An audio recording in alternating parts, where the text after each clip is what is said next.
3.12, and the last section for our functions unit is applications of sinusoidal functions. Today we are going to take the different properties and ways to find maximum and minimum, or amplitude and period, etc., to apply them to real world situations. There are some situations out there in the real world that a sinusoidal function does model. And so we're going to be looking at some of those and applying what we know to solve them. Okay? So make sure you guys have down your goal. And pretty much it's just the different properties and things that we've talked about. Okay? How do you find amplitude again?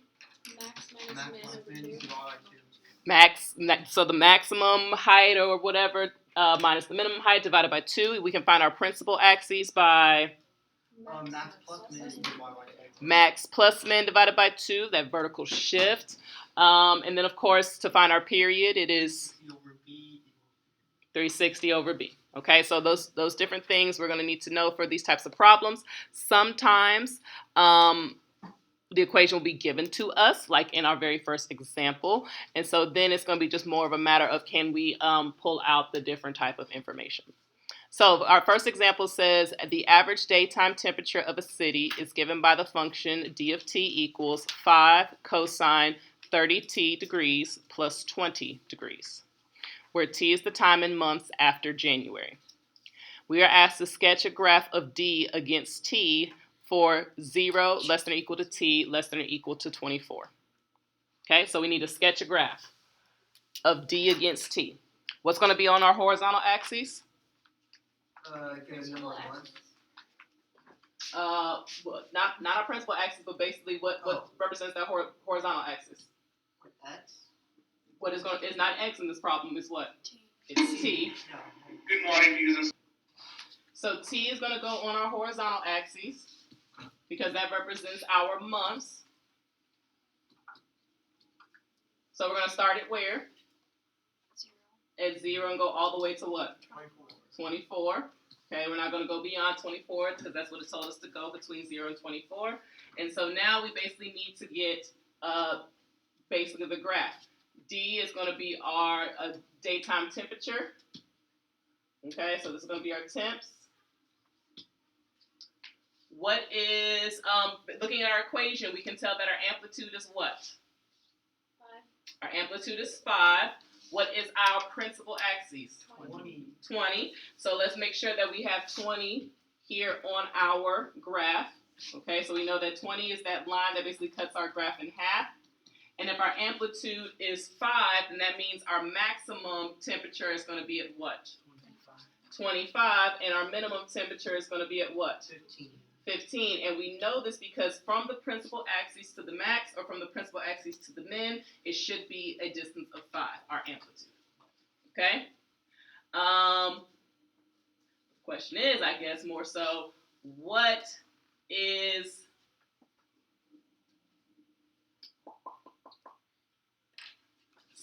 what's our y-intercept?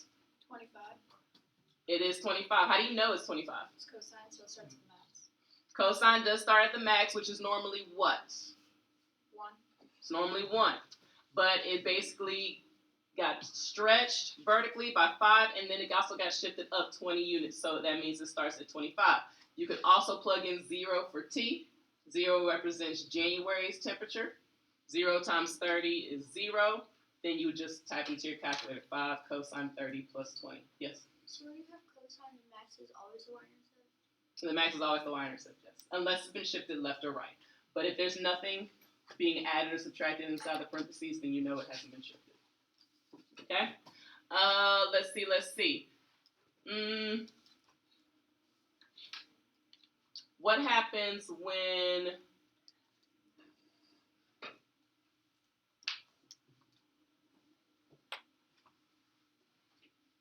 plug in 24 for t? Use your calculator and plug in 24 for t. And tell me what that value is. When you plug in 24, you got what? 25. 25. Okay, so then I know at 24, I'm back at 25.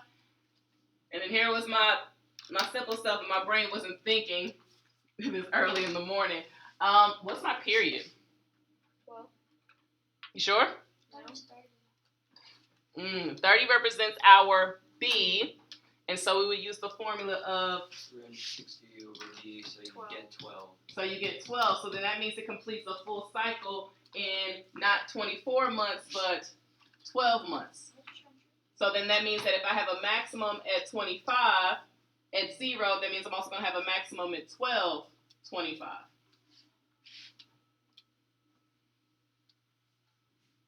I probably need a minimum somewhere in this. I know my minimum's at 15, but at what month does my minimum occur? 6. How do you know? So I divided 12 by 2. Mm-hmm. Because that's going to be the minimum, because there's going to be one interval point that's on the line 20, so which would be on 3 and 9. Very good.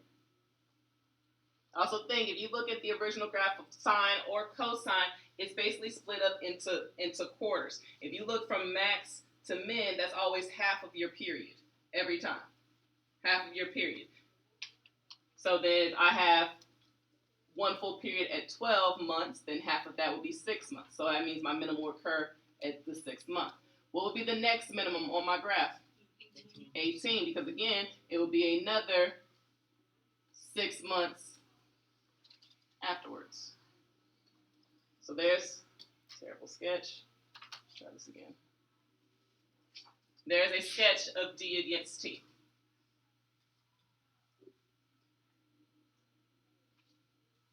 How do I find the average temperature during May?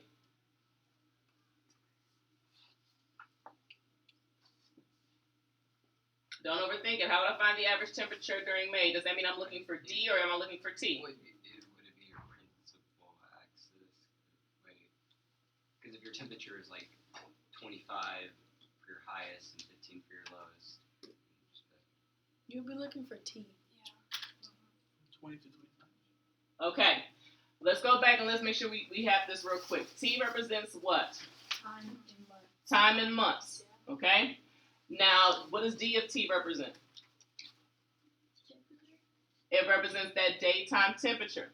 So in this particular problem, it's asking us to find the daytime temperature during May. So the daytime temperature is technically D, and May would be our what? T. What month is May? 5. 5. So how do I find my daytime temperature? Plug in 5 for T. You plug in 5 for T.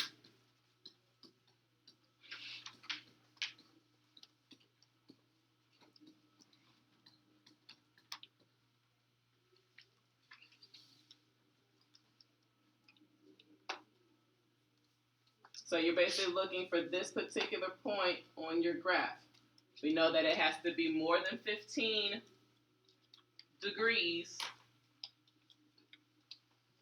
because our lowest temperature occurs in month 6. What is that?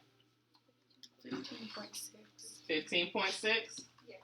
15.6 degrees. Well, 15.7 if you're rounding up, actually. So is it 15.7 or is it 15.6? 15.7. Okay. So 15.7. So then it asks us to find the minimum average daily temperature and which month it occurs. So we kind of already know this because we needed to use that to actually figure out the curve for our graph. So what is the minimum average daily temperature? 15. It's 15 degrees, and then in what month? June. In June. And remember, you find that because since it's a sinusoidal function, everything's periodic, it's basically a symmetric graph. The minimum occurs halfway in your period. So if I go from 0 to 12, half of that would be 6, and that's where my minimum would occur.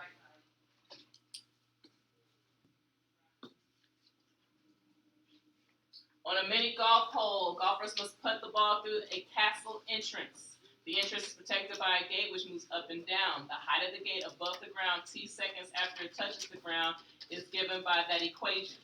H of t equals -4 cosine 45t plus 4 centimeters. So let's make sure we know what everything represents. What does t represent? It represents our seconds. And what does h represent? The height. Okay? So again, we're going to sketch a graph of h against t. 4, do make this correction because I forgot to add any inequalities onto your foldable. For 0 to 16 seconds, we're going to sketch a graph. Okay? What's my amplitude? Careful. Amplitude's 4. Amplitude is going to be a positive 4. Amplitude is always positive. Now, yes, this is a negative here, which does affect what our graph looks like, but our amplitude is going to be 4, so the distance between the principal axis and the max and so on and so forth is going to be 4. Where's our principal axis going to occur? 4. At 4. And what is going to be our period? Okay. Which is what? 8. Which is 8. So we know that our period is 8. We know that our principal axis is at 4. And we know that our amplitude is also 4. What does that negative mean for our graph?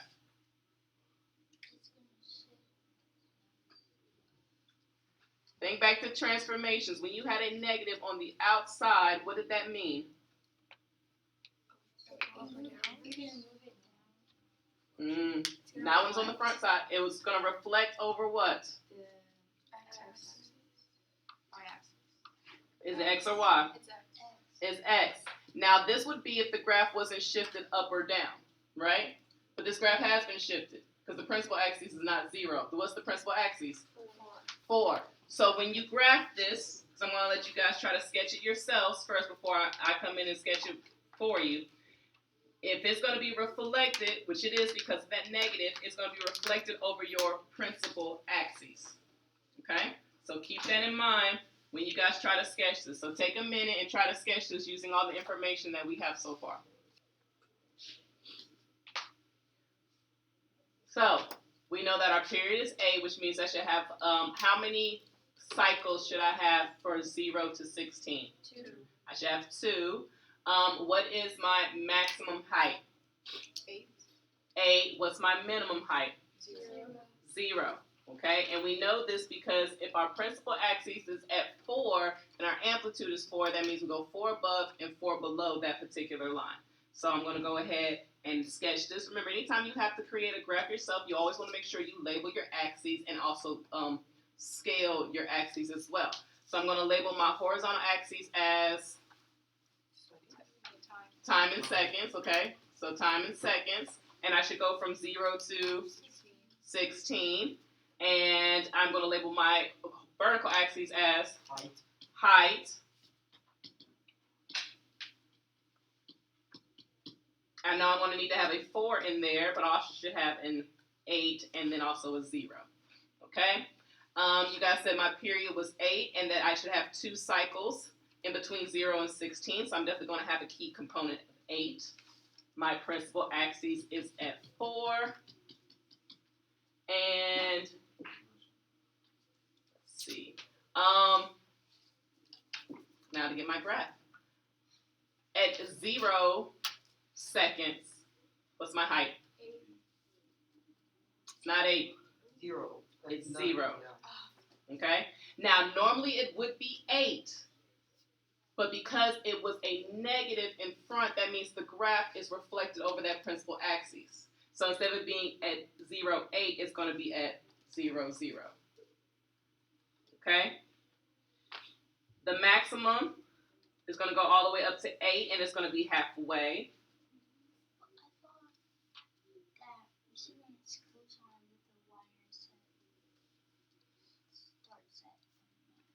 It starts at the maximum point, yes. So normal cosine would start at the maximum point on the y-axis. But because it's a negative in front here, that means the graph has been reflected over technically the x-axis, but since there is a principal axis, it's reflected over that. So if this was a normal cosine graph, it was just regular 4 cosine 45t plus 4, then it would have looked like this. Okay, then it would have looked like that. But because of that negative, it's now going to be reflected over this line. So now, instead of it being a maximum on your y-axis, it's going to be a minimum. Okay? That's how your transformations are applied here. Okay, come on, undo blue.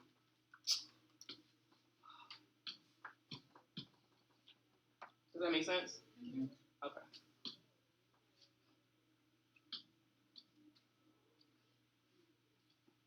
So then we're gonna have a minimum instead now at 0, 0. We'll have a maximum at 8.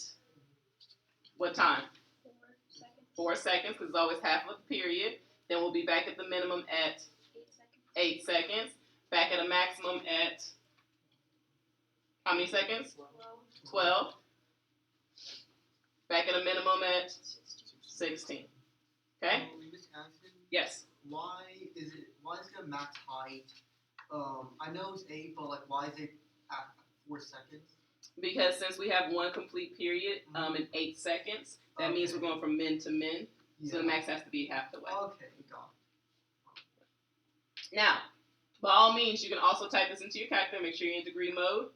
And you can also get it that way as well. Okay? Now it says find the height of the gate above the ground 2 seconds after the gate touches the ground. Okay? So the ground would be at 0, a height of 0, correct? Yes. So 2 seconds after the gate touched the ground means I'm basically looking for when we're here at 2 seconds. Okay? 4. Is that 4? Okay. How'd you get that? Plug in 2 for T. You can look at your graph. You can plug in 2 for T. Either way will get you the result. Okay? So when you do that, you'll get a height of 4. Does it say? Centimeters. 4 centimeters. Now it says Eric is using a golf ball with a radius of 2.14 centimeters. He puts the ball 1 second after the gate touches the ground, and the ball takes 5.3 seconds to reach the castle's entrance. Will the ball pass through the entrance?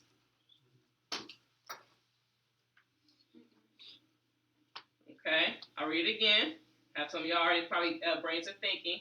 So he's using a golf ball with a radius of 2.14 centimeters.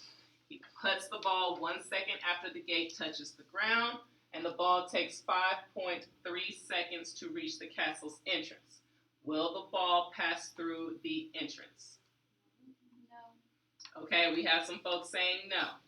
Now, usually in IB problems, you just can't say no and move on. You're going to need to support that mathematically. Okay? Would you drop it to solve it and then so you like plug in like 5.3 or something for like 1 or and then plug the equation for the second and then see where it intersects? Okay. Yes, but we probably will need to tweak that just a little bit. So what she said was that, okay, we can use the graph and we can kind of graph it, right? You said plug in 5.3. Did I hear you right? Yes, but I think we would plug in 2.4, right? Oh, okay. Well, okay. Well, let's take a look at this first off. A ball is in the shape of a what? Sphere. A sphere. Technically a sphere. Okay, and if you think about a sphere, which is like this picture right here, the radius it said was 2.14. But that doesn't encompass the entire ball, right? Don't you need the diameter? What's the diameter of the ball? 4.28. Say again? 4.28. 4.28 because you double the radius, right?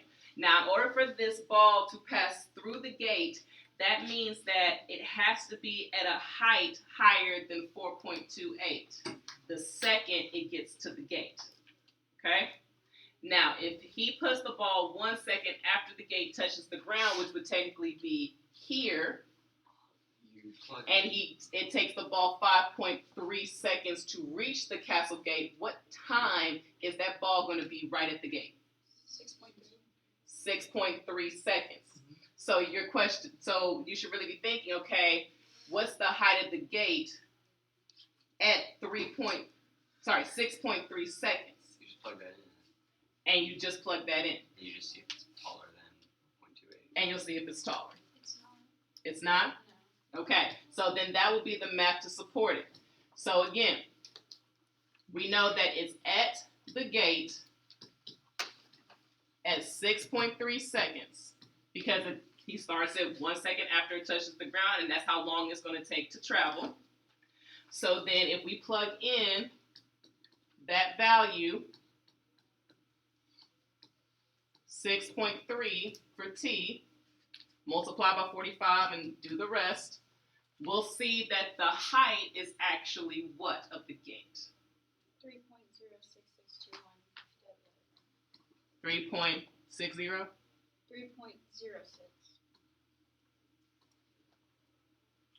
And that 3.06 is less than 4.28, meaning that it's already coming down and closing, and it's already lower than the height of the ball.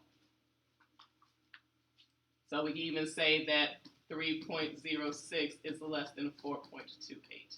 You always want to provide some mathematical something to support either a yes or no answer. How many marks would that question be? Probably 2. But even if you said yes or no, you wouldn't get it because you would have to provide the support for it.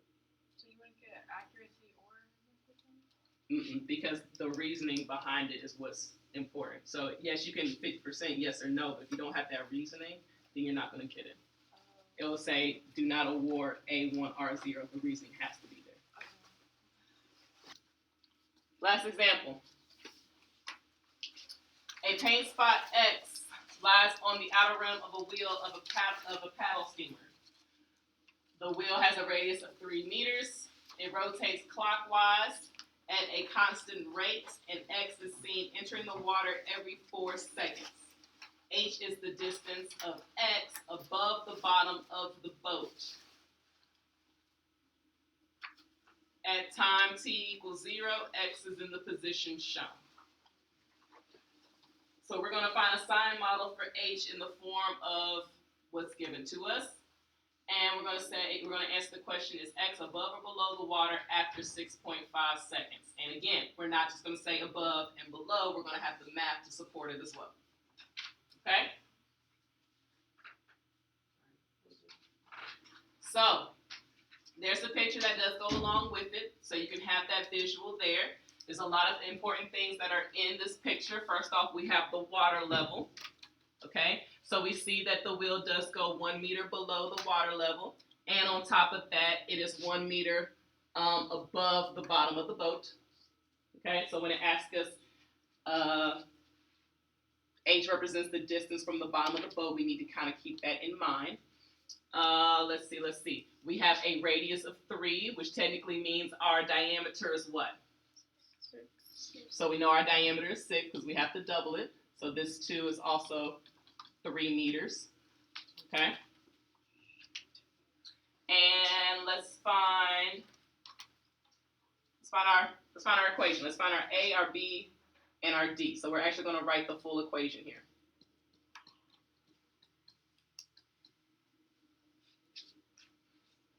Oh yes, and we can't forget that it's entering the water every 4 seconds.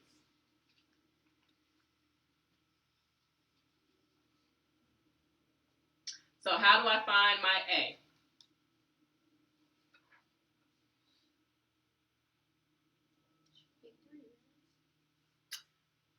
No, it should not be 3. Remember, to find our A, we need to do what formula? Max minus min over 2. Let's figure out the maximum height of this wheel. And again, H is the distance of X above the bottom of the boat. So the bottom of the boat technically represents what height? 0. It represents 0. So if the bottom of the wheel is 1 meter above the boat, the water level is another meter above that, and then we have the rest of the wheel. What's the maximum height of the wheel above the boat? 7 meters? 8 meters? Nobody overlaps. So Yeah, it would just be 7. 7. What's this distance right here? 3. No. 2. It's 2, because we know that the full radius is 3, and we already know that only 1 meter of it is just below the water level. So then this would be a maximum height of 7. So we know our maximum height is at 7. What's our minimum height of the wheel? How far above the bottom of the boat is the wheel? 2. 1. Right here. That's 1 meter, is it not? So 7 minus 1 over 2 is what? 3. It'd be 3. So we know that A is equal to 3. Did everybody catch that? Okay, so we used that picture and we had to make sure that we knew what H was representing. It is the distance from the bottom of the boat, not the water level, but the bottom of the boat. Okay? Let's go ahead and find D because that's kind of a part of the same family. What's the formula to find D? Max plus min divided by 2. And what's the maximum height again? 7. So this becomes 7 plus 1 over 2. No, and then 4. So we know that D is 4.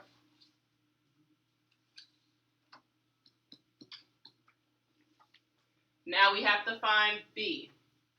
The formula that we need to find B is 360 divided by B equals our what?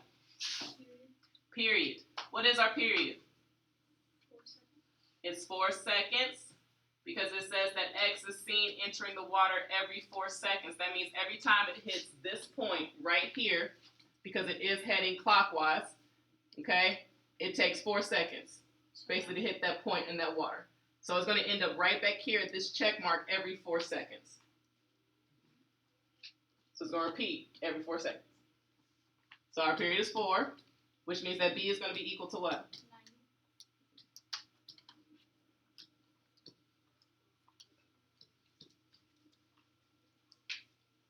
And there's our equation. 3 sine 90t degrees plus 4. Now it asks us, is X above the water or below the water after 6.5 seconds?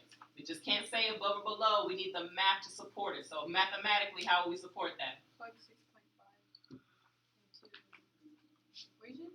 We plug 6.5 into what part of the equation? T. Into t. So that's 3 sine 90 times 6.5 plus 4. And of course, our equation needs to be right in order for us to get B right. So we type that in.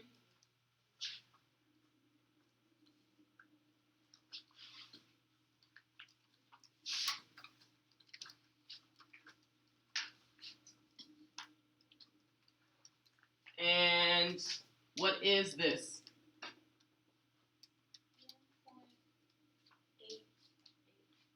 1.88? Yes. 1.88 meters. So does that mean that we are above the water or are we below the water? Wait, no, because the water is 2 meters deep. Exactly. The water level is 2 meters deep. So if we're at 1.8, that means we are below the water. Would you write an inequality to show that? You can to support that as well, because you can say 2 is greater than 1.8, therefore it's below the water. Mm-hmm. And these are 3 different types of application problems that you can be presented with. This last one is a really good example because it doesn't give you an equation at all. You have to take the information from the description and the diagram to create the equation. The first 2, they give you an equation. It's more of a matter of can you analyze, can you sketch, and then can you answer questions that are developed from that. And that's how the other 2 work. Okay? But again, it still uses some of our basic things of finding the amplitude, finding the vertical, the principal axes, and also the period as well. Okay? So